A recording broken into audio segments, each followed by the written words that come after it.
What is up, YouTube? I am God874 here, bringing you guys the quarterfinals for APM Season 3.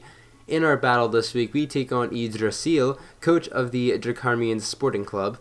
We ended off the regular season with a 5-7 record, while my opponent finished off the regular season with an 11-1 record. Now, before I get into anything, if I am butchering that, someone please correct me in the comment section below, because I feel like I'm saying that wrong every single time. But APM playoffs, we are here. We 500% do not really deserve to be here, but hey, we are here. We had a pretty bad season overall. I'm not the biggest fan of my team, and we had a really bad start. But hey, we're here. We won 5 games, and apparently that was enough to get us here, so we're going to take it. Last time we fought our opponent, we actually did lose in a rather close game. We lost by 4 differential, which does sound like a lot, but the battle, I think, at least, was a lot closer than it showed. My opponent prepped really well around the Magnezone, trapping the Corviknight and all that, and that was able to win him the game, in my eyes at least. And that was good prep on his part. This is a really bad situation because we are in the last seed, and my opponent is in the first seed overall. So record-wise, it's already kind of lopsided, as you guys could tell already. And he's played better than us, and I personally think he has a better matchup than we do. Not saying we can't win. I do see ways that we can win in this game, but I'm not really feeling really too hot about this, if I'm going to be completely honest. But we're going to try our best, and we're going to get into my opponent's team. Alright, so for my APM quarterfinals game, my opponent has a team consisting of Zygarde, Weavile, Conkeldurr, Corviknight, Rotom Heat, Porygon Z, Toxtricity, Seismitoad, Comfey, Mesprit, Vileplume, and Delibird like a Dynamax. Now I expect my opponent to bring consist of Weavile, Conkeldurr, Corviknight, Porygon Z, Seismitoad, and Comfey. The only other 2 mons I could see my opponent bringing are Rotom Heat and Toxtricity. Rotom Heat could replace the Corviknight as another switch into Superior, as well as annoy a few of my mons on my team, like Magnezone for example. And then Toxtricity because Boom Burst is a little bit spammable against my team, and that is a little bit hard to switch into. But otherwise, these are the 6 I'm expecting him to bring. The only difference between our last matchup is that I have a Cloyster this time as opposed to a Milotic, which will play a little bit of a role because I did bring Milotic last time. But threats on his team include the Conkeldurr. That thing is such a big threat. I was really shocked that it didn't come last time just because of how good it is against my team. It really stops a lot of things that I want to do. For example, I really wanted to bring like Shell Smash Cloyster, but I can't really bring that if Conkeldurr is running around because it doesn't even kill it anyway at +2. So that is a little bit scary as well. And the thing is that just you can hit Conk pretty hard, but then it just gets all its health back with Drain Punch and it kills you in the process. And that's just so annoying to deal with because it does that to a lot of my team. There's a bunch of my team members don't, like Eiko will hit it hard, but then just don't take hits from Conk whatsoever. So I have to be really careful about that. Another big threat on his team is the Porygon Z. He loves to use this thing. He used it really effectively. In our last battle, he brought Nasty Plot Agility. And if it wasn't for Milotic living on like 2%, I basically got 6-0'd by it. So I really don't want to give Porygon Z any free types of turns. A lot of mons I prepped for with this week make it that PZ doesn't get any free turns. But if it does, it can become a really big threat really fast. And then speaking of setup threats, Comfey is actually really low-key a threat. Unboosted, it's not that scary at all. But if it starts boosting up with Calm Mind, then killing it on the special side only becomes harder and harder. And my physical attacker just straight up dies to Comfey as it's Cloyster this week, and I can't really do much about it. So if Comfey does start boosting up, it is going to be a little bit scary for my team. But otherwise, that is just a really quick rundown of my opponent's team. Last time I brought Scarf, Moxie, Heracross to try and clean up his team. This time I'm going to be bringing a Flame Warp Gut set because his team is a little bit slower, and I feel like I can take a little bit of advantage of that with Heracross. And I feel like that would put in some work. So that is just basically it. What I am bringing this week consists of Blacephalon, Heracross, Cloyster, Magnezone, Aromatisse, and Gliscor. So to start us off for our APM quarterfinals game, it had to be our round 1 pick. It is the Clown. Blacephalon has enough speed to outspeed Zygarde, holding the heavy-duty boots, moves being a Flamethrower, Shadow Ball, Hidden Power Grass, and Flame Charge. I initially had Assault Vest on this set, but I decided to get rid of it just because A, I don't have Defog on this team, and B, Assault Vest wasn't really helping too much. It was helpful like in a few scenarios, but overall the boots were just better, and so I couldn't have to take Rock's Chip consistently. But anyway, my IVs are a little bit messed up on this, as you guys can see. It might just maybe because Showdown, the way I had it on here. It's because HP Grass I have on the set. It's probably because it's 30 Spatek. But I should have 248 attack and put the last 4 somewhere else. It's not really a big deal, to be completely honest. I have HB Grass over HB Ice because I'd fully expect the Seismitoad to come before Zygarde. Zygarde's matchup really isn't that good overall here, so I feel like I can just have HB Grass and get away with it. I did last time, I'm going to do it again. I have Flame Charge just in case he wants to bring non-Scarf Weavile, which I expect he'll be like Life Orb or Banded, probably Life Orb. And I can outspeed it at +1. And the Buffalo and Flame Tower Shadow Ball is really solid in this game overall. It really has solid typing. It's just, again, Weavile outspeeds me unless I'm boosted. I have to be careful of Scarfers, and Seismitoad can always take one hit usually. So I have to be a little bit careful about those things. But otherwise, Buffalo has a good matchup this week. Second up is going to be our breaker. It will be Heracross. Heracross has the Flame Orb Guts, enough speed to outspeed Mesprit. Moves being Mega Horn, Close Combat, Knockoff, and Earthquake. I didn't really feel the need to run Protect this week. I just wanted to run all these moves and just start hitting things early. I fully expect Heracross to go down within the first like 5 to 10 turns of the battle, just because I'm just going to be clicking buttons with this thing. Probably Knockoff. I feel like Knockoff's going to be really helpful, but it just depends on what he brings overall. With what I expected him to bring, Comfey is his best switch in, but even Comfey takes like half from Heracross once the Flame Orb goes up. So I think my opponent's going to be fearing that a little bit. And overall, Heracross as a breaker is just amazing in this matchup. That is Heracross. Third up is going to be our Scarf Cloyster. I have Adamant Nature. This outspeeds everything on his team. Yes. I have Icicle Spear, Rock Blast, Ice Shard, and Rapid Spin. I didn't need a water move, so I just threw Rapid Spin just in case. Well, I do actually, yeah, Rapid Spin just in case I wanted to get Hazards away. I do have removal on this team. I completely forgot about that. But a Scarf is really nice. It did catch my opponent Pesky off guard a few weeks ago, and I'm assuming it's going to catch my opponent off guard this time. I really did want Smash, but again, Mach Punch Conkeldurr is just too big of a threat. I didn't want to Smash and just die to Mach Punch or whatever. I felt like it wasn't worth it. This outspeeds Weavile. I'm sure he won't be expecting that. The thing I like about Cloyster here is that even though it is Scarf, it has some good defensive utility still. It can switch into Zygarde once. It can switch into Weavile unless it's Banded, Knockoff, of course. It can switch into the Seismitoad unless it's Earth Power. So it still has a lot of defensive utility despite being offensive this week. And that's why I like it in this matchup a lot. And that is just basically Cloyster here. Our fourth member of the team and our kill leader on the team is Magnezone. Magnezone is a pretty bulky set this week with a little bit of attack investment and speed. With leftovers, I'm actually analytic over Magnapool. I had the moves Volt Switch, Thunderbolt, a Flash Cannon, and Teleport. The reason I'm analytic is for two reasons. Well, A, you can't run Teleport without analytics, so right there I have to be it. And two, let's be real, Corviknight's either going to be faster than me in U-turn or is actually going to have Shed Shell this week. So I really felt like there was no point of Magnet pulling overall there. But Teleport's a really neat tech. The main reason I ran it was because if he does bring Vileplume overall, I don't want to switch in Magnitude on Vileplume and then like Volt out and then he stays in. Because it's like, then what do I do after that? I'm kind of screwed.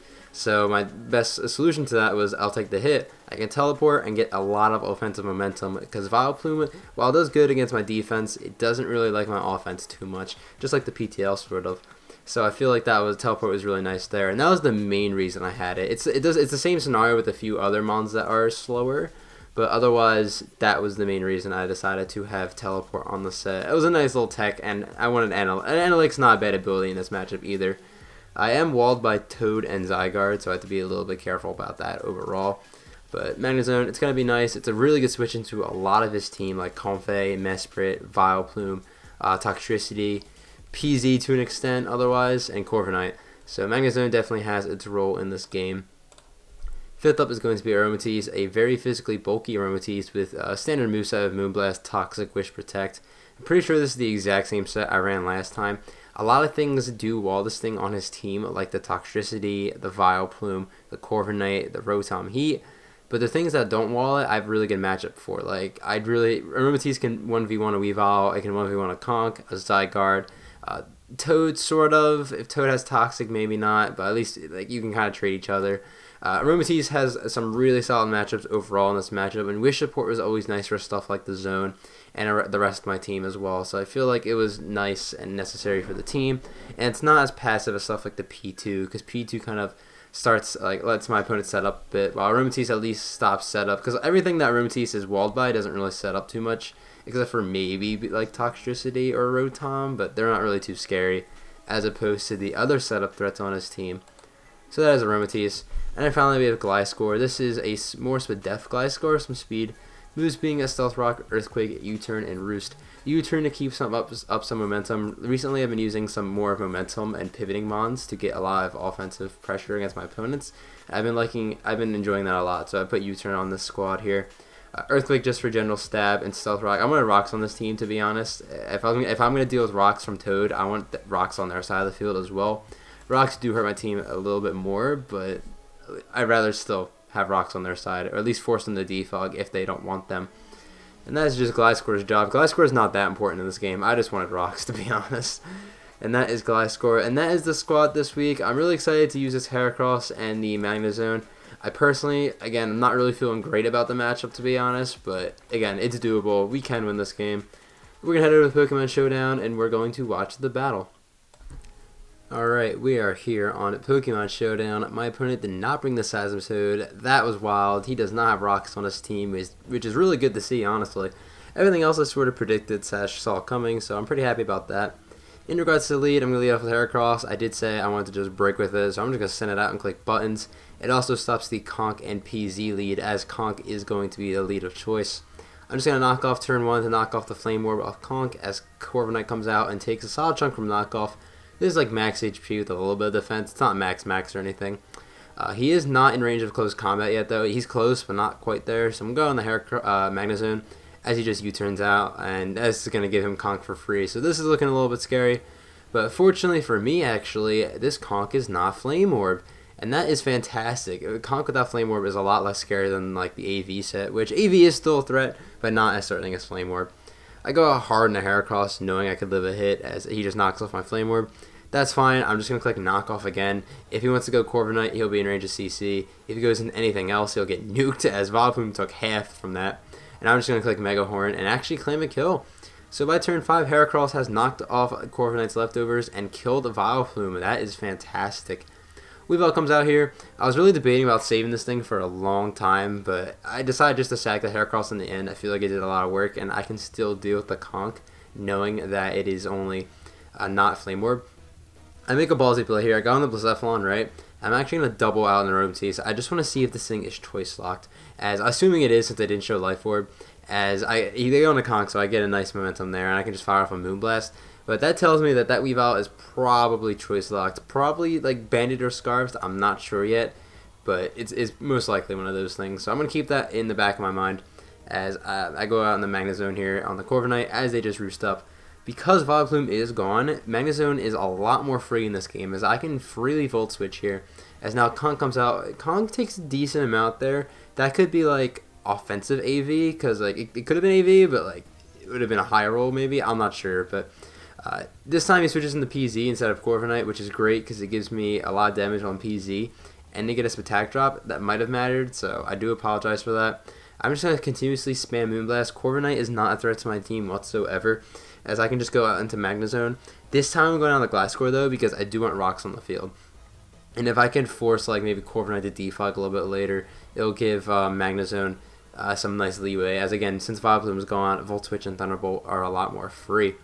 He just U-turns as I do get rocks up, and he actually goes into Conk, and that's like great. I was really scared of Weavile on that point, but Conk is a lot less scary.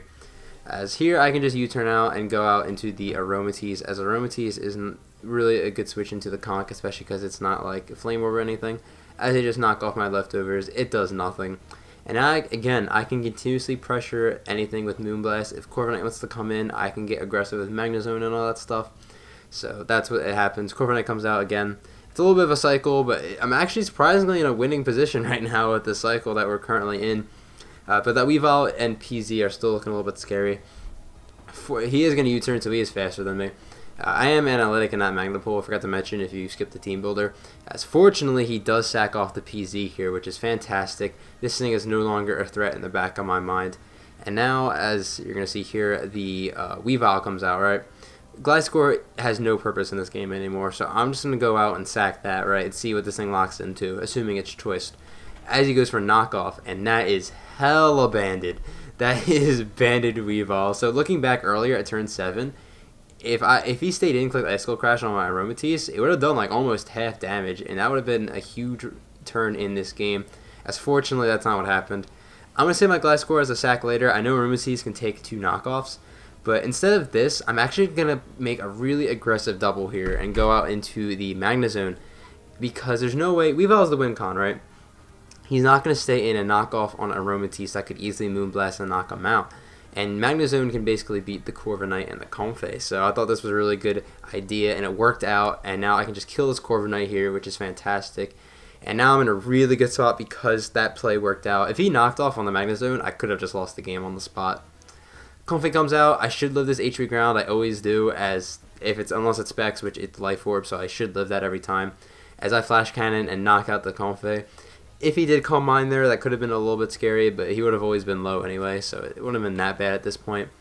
And it basically, at this point, it's just GG because there's too many Mons on my side. I am a bot. I click Flash Cannon and not T-Bolt for whatever reason, as I should have clicked it. Would have knocked out Conk. Not a big deal. Magnezone is going to go down. But at this point, Blacephalon can come in and click Flamethrower and claim a kill right now, as Conk is just going to stay and drop to this. And there is no one move that Weavile can lock into. If it locks into Icicle Crash, Cloyster wins. If it locks into Knockoff, Aromatisse wins. So, guys, he clicks Icicle Crash. He does not get the flinch, and I Flamethrower the Weavile. And your Northside Noiverns pulls one of the biggest upsets in APM history by beating Yggdrasil 4-0. Oh my goodness, we actually won this game. GG to my opponent. As I am recording this, I am still in shock that we won this battle. I'm very happy about it, and it was really one of those motivating wins that just gets you all hyped up about the game, and I still am, so I was really happy about this overall. The doubles I made in this game really did pay off overall. Magnezone put in a lot of work here, which is really cool to see. It's just kind of weird because I don't really like to play in a way where I'm forced to do like doubles in order to get back into the game or stay in the game, but in this case it worked out, and I'm really happy about it. So one more time, GG to my opponent. Thank you for the battle. We are going to move on to the semifinals in the APM. Unfortunately, Ian did lose his battle against Venus, so we will not be getting our rematch that we really wanted. We are facing us against Venus, and we are getting a rematch against him, though that matchup is going to be a lot harder. We did face him and beat him in a really close battle, one of my favorites of the season. If you guys didn't check that out, that is in the APM playlist. But that is going to be our opponent next week and next week's battle. Thank you guys for watching so much. If you enjoyed the video, please leave a like. If you like Pokemon Draft League content, consider subscribing to the channel. I'm going to head out of here.